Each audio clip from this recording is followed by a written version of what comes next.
पिटशा में ख़बर ईंदा हलो त खंडू रोड स्टॉप जे भरिसां ॻोठ मोहम्मद बचल ख़ासकेली जे रहवासी मंज़ूर ख़ासकेली ऐं संदसि ग़रीब भाइरनि जा घर बरसात में ढही पट थी विया। इंसामिया समेत कंहिं बि संदन वार न कई। ॻोठाणे मंज़ूर ख़ासकेली चवण आहे त हू हमाली करे महिनत मज़दूरी कंदो आहियां, पर ताज़नि बरसातुनि में मुंहिंजो घर ऐं मुंहिंजे भाइरनि जा घर किरी पिया आहिनि। असीं पंहिंजनि ॿारनि बचनि समेत बेयारो मददगार वेठल आहियूं। बरसात खे 5 महीना गुज़री विया आहिनि। इंसामिया तोड़े चूंडियल नुमाइंदनि समेत कंहिं बि असांजी सार न लधी आहे। हिन पंहिंजा दर्द बयान करे ॿुधायो त पवंदड़ बरसातुनि असांजो सभु कुझु ख़त्म करे छॾियो। बरसात में सभु कुझु तबाह थी वियो, घर ढही पट थी विया। असां सख़्त परेशानियुनि खे मुंहुं ॾेई रहिया आहियूं। चूंडियल नुमाइंदनि समेत कंहिं बि असांजी सार न लधी आहे। हिननि चीफ जस्टिस ऑफ पाकिस्तान, वफ़ाक़ी हुकूमत समेत सिंध हुकूमत ऐं वस वारनि खां घुर कंदे चयो त असां ग़रीबनि जी सार लही असांखे घर ठाराए ॾिना वञनि।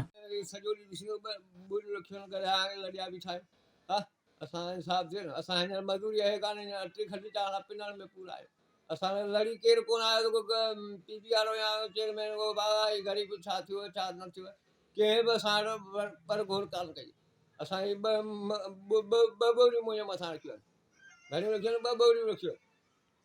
असीं सॼो ॾींहुं गॾा गॾा लड़ी, पर केरु बि इंसाफ़ कोन पियो करे। असां तादा आहे कोन।